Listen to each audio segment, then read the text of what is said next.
By the way, naaday ko sa kuan ka na genocide museum. Kuan kay diri ka na lain mo pamati. Kay mo ni ang place nga gi-torture ang mga tao during the Khmer Rouge. Tanawa ha. Ano kuan kana kana siya diha gi kuan ang mga tao gi-torture, gibitay. Once nga against ka sa regime, bitayon nila.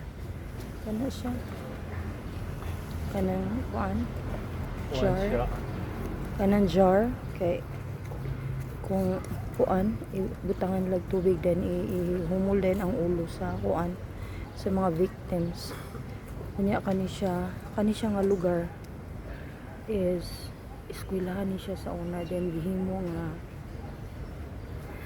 nga silda sa kuan sa mga prisoners sa katong during the Khmer Rouge nga unsa ni kana na ang time katong ni against sa ilang regime, so gipampriso din there 18,000 people ang kuan kana na ang unsa ni ang mga victims, pero pila lang gyud kabuok ang ni survive.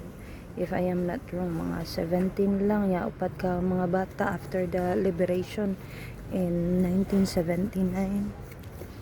So mo ni siya, it's a sad place, no? Eskwelahan manggod siya.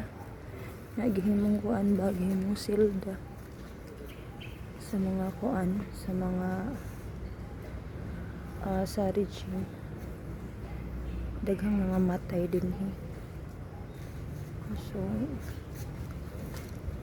kitang mo sa sulod diri sa kitang mo diri sa sulod ilang mga silda.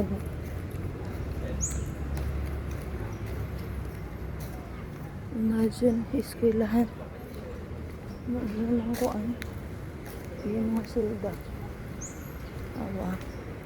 Muna ilang silda o tanawa. Kita mo na, di ang mga lipang priso tanaway ng tiil yung panganana. Tanawa ang picture o. Awa. Ano siya. Naglain akong pamati anong lugar kay nga na. Daghang mga matay, including children. Grabe ka, ayos na nanday diri. Lain ang pamati.